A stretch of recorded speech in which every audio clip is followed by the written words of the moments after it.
Então agora a gente vai ver um primeiro exemplo da aplicação do algoritmo EM e a gente vai usar aquilo que a gente tinha usado já como motivação, né? Que é o modelo de mistura de normais de mesma variância, para a gente ilustrar como aplicar o EM. E a gente viu que esse modelo ele é muito utilizado, por exemplo, na análise de agrupamento e ele já tem um interesse intrínseco nele próprio. E o que a gente vai fazer nele? A gente vai considerar que cada unidade amostral ela vai ter uma variável z, e essa variável z ela simplesmente indica a qual grupo a nossa unidade amostral pertence. Então, se o z é igual a 0, nossa unidade amostral pertence ao grupo 0, e se z é igual a 1, ele pertence ao grupo 1. Nesse caso, eu estou considerando que só tem dois grupos, é claro que a gente poderia generalizar para mais grupos. A gente fez que só tem dois grupos para a simplicidade da nossa análise. E a gente está considerando que o z, portanto, é uma Bernoulli P. E, novamente, o P a gente está considerando como sendo conhecido. E isso é para facilitar a nossa análise.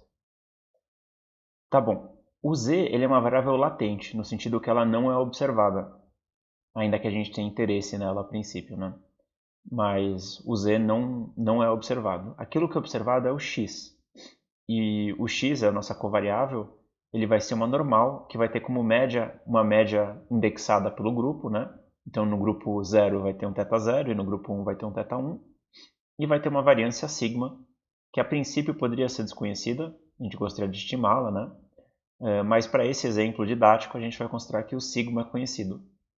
Então, nesse caso, a gente está considerando só dois grupos, e o P e o sigma conhecidos. A única coisa que é desconhecida e que de fato é o nosso problema para estimar vai ser o θ 0 e o θ 1, a média dos dois grupos. Tá bom. Então, a gente tem posto o nosso problema aqui. A gente sabe qual é a distribuição de z e a distribuição de x dado z. E a gente vai assumir que, para as nossas unidades amostrais, as variáveis ligadas a cada uma delas, né, são independentes. Então, o z1x1 é independente do z2x2, independente do z3x3 e assim por diante, né? E todos eles são identicamente distribuídos. E a gente não observa o z, a gente observa o x, então a gente tem um problema de como maximizar a verossimilhança, né? Que é o f de x dado θ. A gente viu no slide anterior que a verossimilhança é intratável nesse caso, se a gente não usa essa variável z. Então a gente vai desenvolver agora o algoritmo EM para esse caso. E a primeira coisa que a gente tem que fazer no algoritmo EM, a gente viu, que é calcular a log verossimilhança conjunta de x e z. Então a gente vai fazer isso agora. Então a gente, no vídeo anterior, né, a gente chamou a log verossimilhança de um L de y e θ. A gente viu que isso vai ser simplesmente o log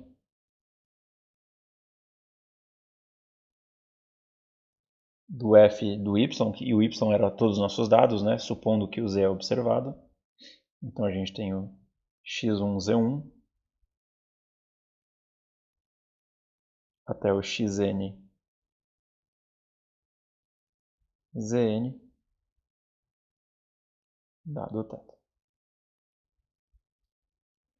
E essa é a quantidade inicial que a gente tem que desenvolver. Então a primeira coisa que a gente pode fazer é começar a desenvolver qual é a distribuição conjunta dos dados, né? E para isso a gente pode fazer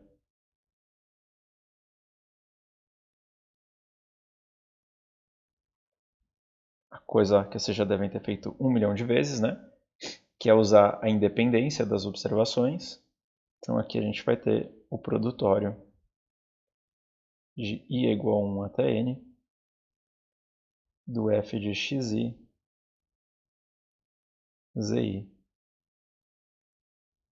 dado θ. E daqui, uma das razões pelas quais a log verossimilhança é tão útil é que o produtório sai para fora do log como sendo uma somatória. Então a gente vai ter a somatória de i é igual a 1 até n do log de f de xi, zi dado θ. Então isso aqui a gente não fez muita coisa ainda, né? A gente simplesmente usou o fato que as nossas observações são independentes. E a gente vai guardar aqui esse desenvolvimento que a gente fez.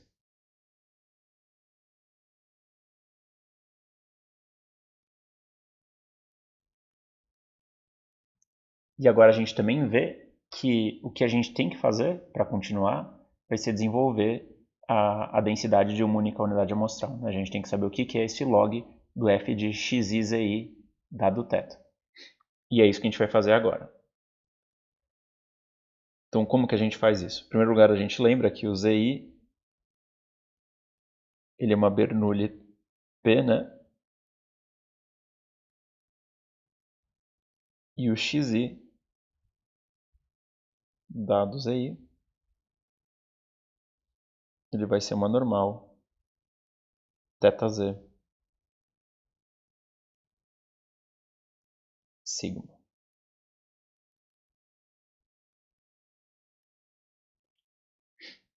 Então, se a gente fosse escrever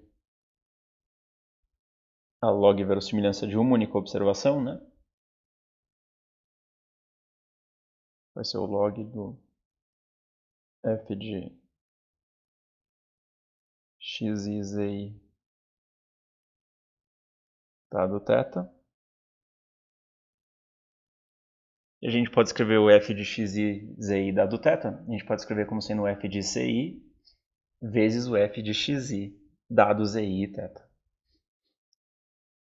Então isso aqui vai ser o log do f de zi dado θ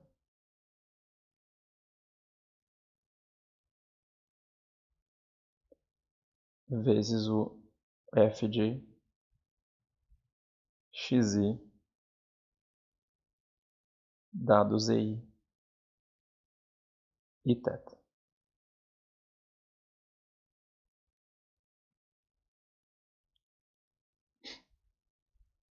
E daí a gente viu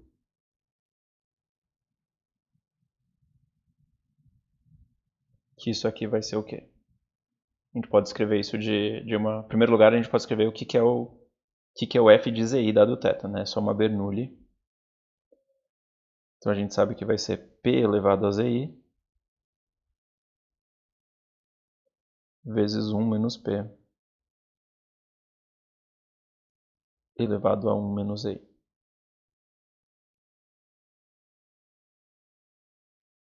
E daí o f de xi, a gente viu que se o zi é 1, ele dá uma coisa, e se o zi é 0, ele dá uma outra coisa. Então a gente pode usar a mesma coisa que a gente escreve aqui, quando a gente está fazendo o desenvolvimento da Bernoulli, para escrever o que é o f do xi dado zi. Então, se o zi é 1, então ele vai ser a densidade de uma normal θ1 sigma, né? Então a gente vai ter aqui 1 sobre raiz de 2π sigma e elevado a menos meio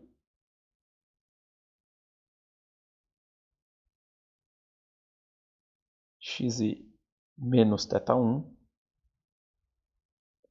ao quadrado sobre sigma. E daí a gente viu que esse termo só existe se o zi é igual a 1. Então a gente pode elevar isso a zi. Então, se o zi é 1, esse termo fica, e se o zi é igual a 0, esse termo some.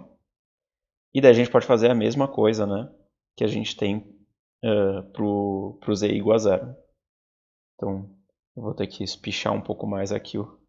Tem um produto, né? E daí no produto a gente vai continuar com 1 sobre raiz de 2π sigma e elevado a menos meio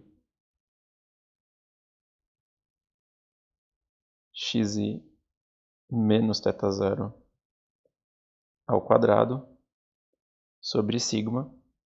E daí todo esse termo aqui, ele vai ser... Eu vou ter que abrir um pouco de espaço aqui. Ele vai ser elevado a 1 menos i. Então, se o z é igual a 1, esse termo some. porque vai dar 1 menos 1, né, vai estar elevado a zero. E o ZI é igual a zero, daí vai dar elevado a 1. Então esse termo fica exatamente do jeito que ele está.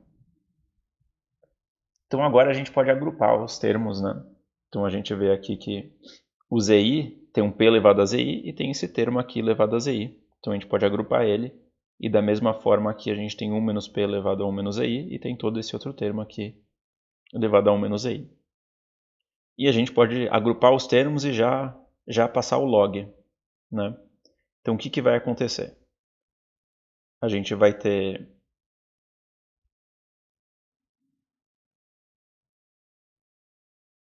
igual ao log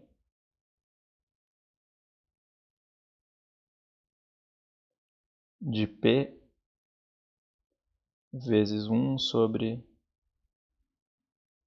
raiz de 2π sigma vezes e elevado a menos meio.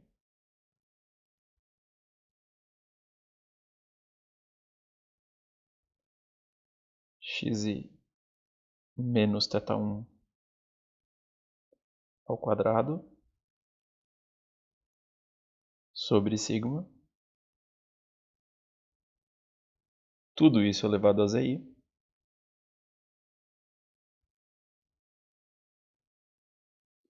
E daí a gente é o log de um produto, então vai ficar mais, né? O log. Deixa eu dar um pouquinho mais de espaço entre o mais e o log. Vocês já vão ver por quê.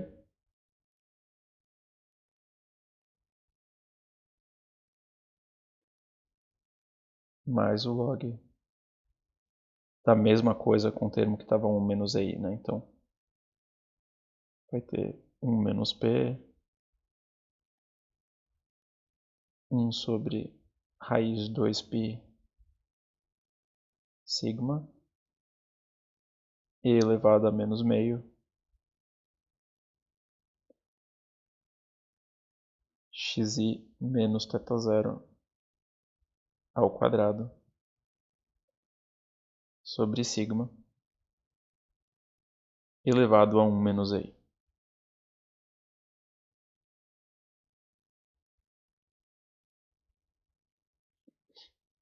E daí a gente vê que tem um elevado a zi aqui. Então esse elevado a zi que a gente tem em cima, ele pode sair para fora do log, né? Então vai ficar simplesmente zi vezes esse log. Eu posso até acabar com esse parênteses aqui.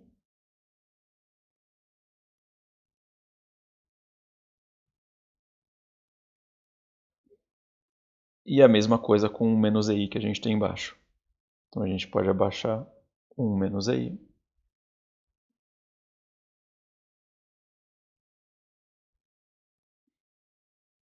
E matar esse parênteses aqui.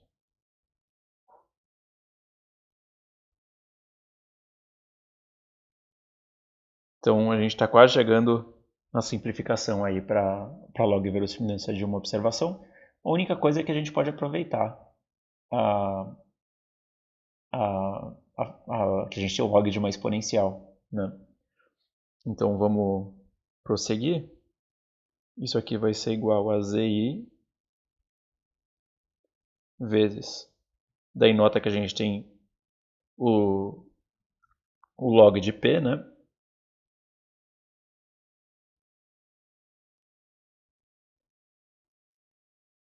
Mais o log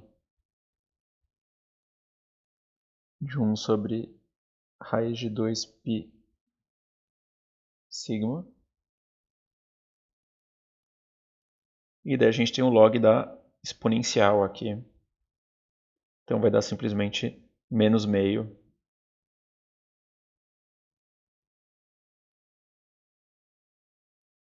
xi menos θ1 ao quadrado sobre sigma.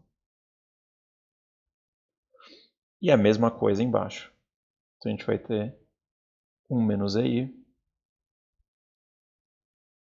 vezes o log de 1 menos p mais o log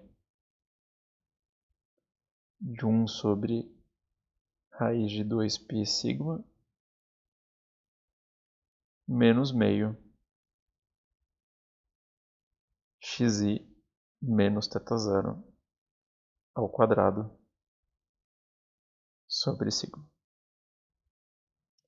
E daí, se a gente quisesse simplificar as coisas, a gente até poderia aproveitar que a gente tem um zi vezes log de 2 vezes log de 1 sobre raiz de 2π sigma, e aqui a gente tem 1 menos zi log de 1 sobre raiz de 2π sigma.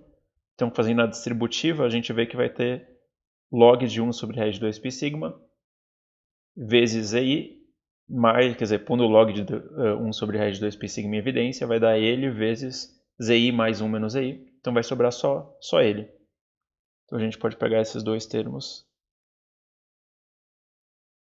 tirar eles para fora, né? E ficar simplesmente mais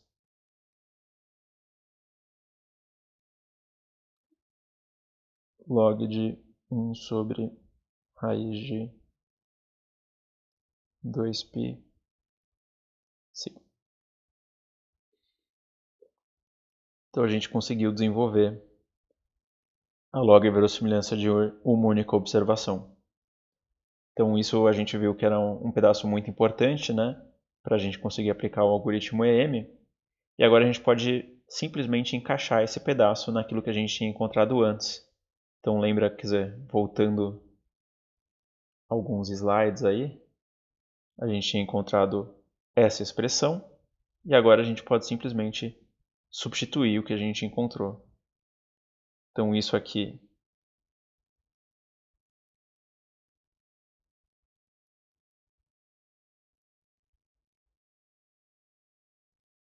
vai ser igual.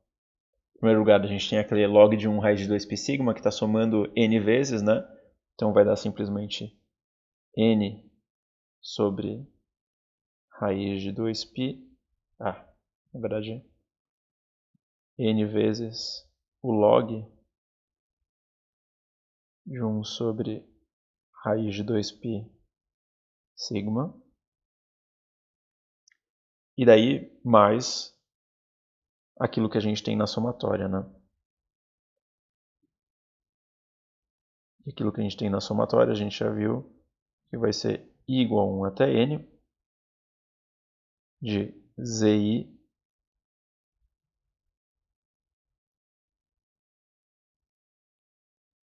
vezes log de p menos meio xi menos θ1 ao quadrado sobre sigma, mais, a gente pode colocar aqui, 1 menos zi vezes log de 1 menos p menos meio de xi menos θ0 ao quadrado sobre sigma. Então esse pedaço aqui ele não tem tanto a ver assim com o algoritmo EM, né? Esse desenvolvimento tem mais a ver com as coisas que a gente já tinha visto em inferência, em probabilidade, né? Como a gente conseguir achar a log-verossimilhança conjunta de z e x.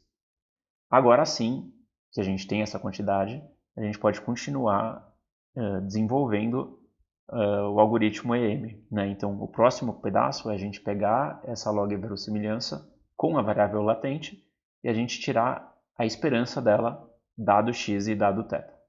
E a gente vai fazer isso no nosso próximo vídeo.